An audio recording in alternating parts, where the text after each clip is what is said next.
he's going to give a little brief background of like, why did he start doing stand-up? So he's going to tell us a little bit why he started doing. We like to do at Comedy Lab, get to know the people that perform here and a little bit behind the scenes. So Richie's agreed to talk about that, and then he's going to go into his set. So let's give a big hand for Richie. Thanks, Dave. Hey, y'all.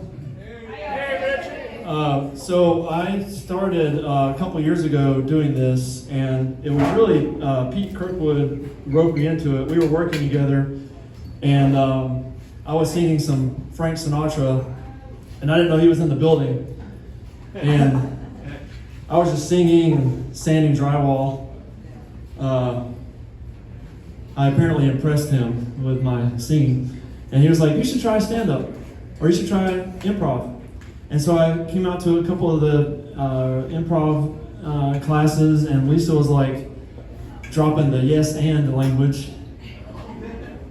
And that blew my mind. I wasn't really ready for that, and I just felt like I could probably go with that for a couple of years, and there's a lot to learn with yes and.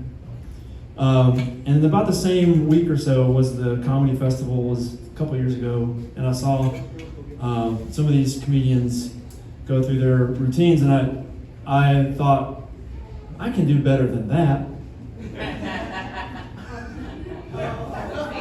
Not really, but there were some overlapping circles in my Venn diagram of life. I was going through divorce, and I was on the edge of depression and all that stuff, and then I started meeting people in the improv, and some of y'all are just like, there was a lot of should language. You should try this. Shay, you should try this. You should try that. And I was like, I don't know, maybe they're right.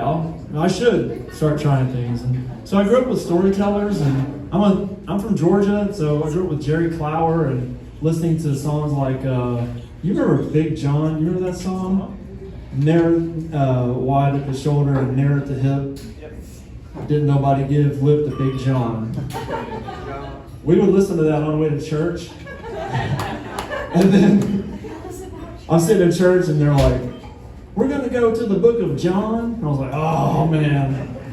And as we're going to the book of John, I'm like trying not to giggle about Big John.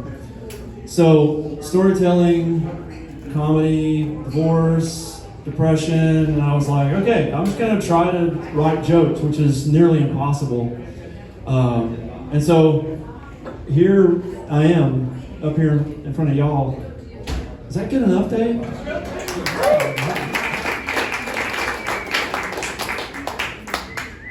Dave's he's a harsh taskmaster. Not really. So I was thinking about this show tonight, and I was I've just decided to become a bit of a maniac about comedy, and I wanted to learn how to do this and learn how to write jokes and learn how to get up here and perform jokes and do this. And some of the comedians in town, they give you helpful hints that really aren't helpful. And I realized I'm turning to comedians for help. That's where I am. Some of the advice one receives are things like this. Know your audience. Know your audience. That is impossible. And I grew up with, like, if you know someone, I grew up with Bible language. Adam knew Eve. I don't want to know the audience. It's a lot of work. And we don't have that kind of time.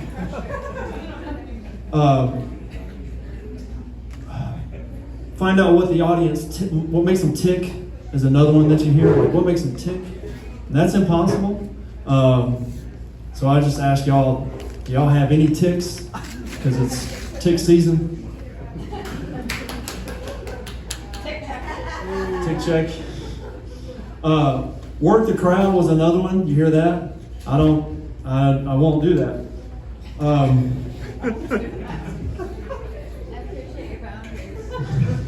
Boundaries. Boundaries. Speaking of boundaries, I just realized tonight that when little Sasquatch was up here, he and I had the same exact hairline. That's scary. Yeah, I won't let it grow out.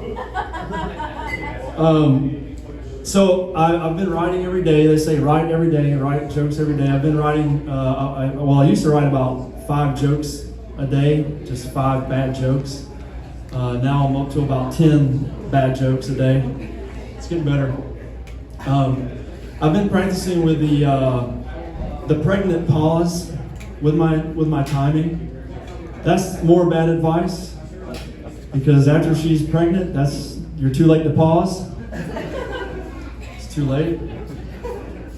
I've been practicing deadpan delivery with my jokes, which is also how I like to cook. Want to make sure it's dead before I get it in the pan.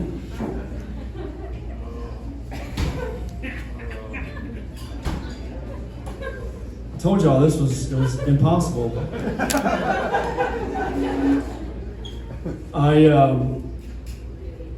think my default style is to be self-deprecating.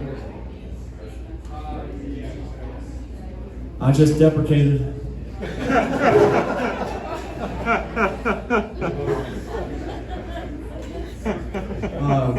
Never write your jokes on paper if you can't read.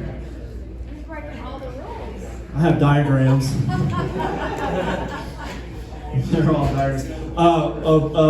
Of Michigan, like a local Michigan guy that we see every Tuesday night at Union Street. Comedian uncle of mine. We were talking about what to do with your hands when you're on stage. What do you do with your hands? I don't know. I thought Michigan would be kind of easy because, you know, you can do this with one hand, you got the Lower Peninsula, and you do this with your other hand, and you got the rednecks.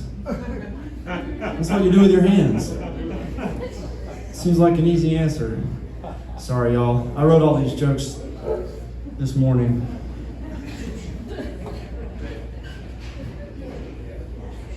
I can't read that one. I like to use entendre and innuendo,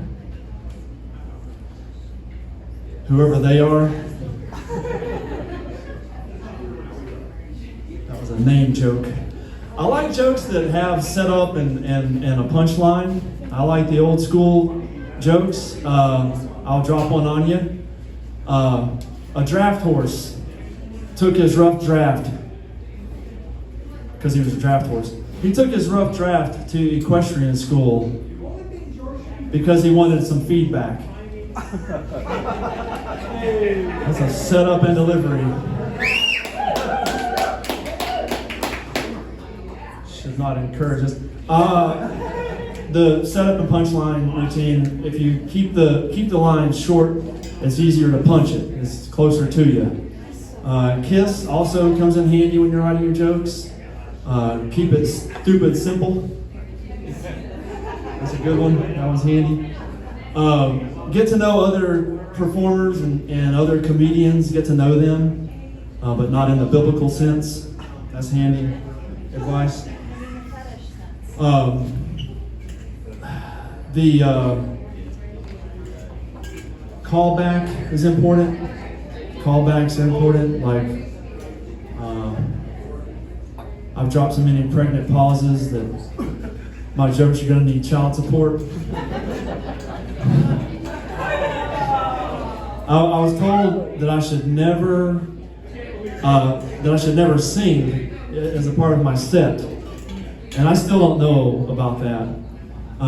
Because some of the songs come in handy. They help me remember some of the jokes. They help me remember stuff with the song. I want a song. Yeah. Okay, you're asking for it. I want a song. Your hair is fabulous, by the way. Thank you. Fabulous hair. I've got scandalous hair.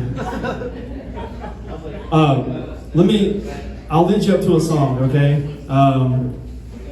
This one I'll do about yoga chick. These are more jokes that y'all have to come back later. I do yoga. Yes, we got a yoga chick in the house. Oh man, you're gonna kick my butt. Yeah, I recently broke up with my yoga girlfriend. She believed in the law of attraction, but I didn't. I think it's gonna be a long, long time until Shavasana clears my mind. I'm not the kind of man they think I am. I am at home. Oh, no, no, no. I'm a yoga man. Yoga man. Namaste on this mat way too long. Thanks, y'all. Thanks, guys.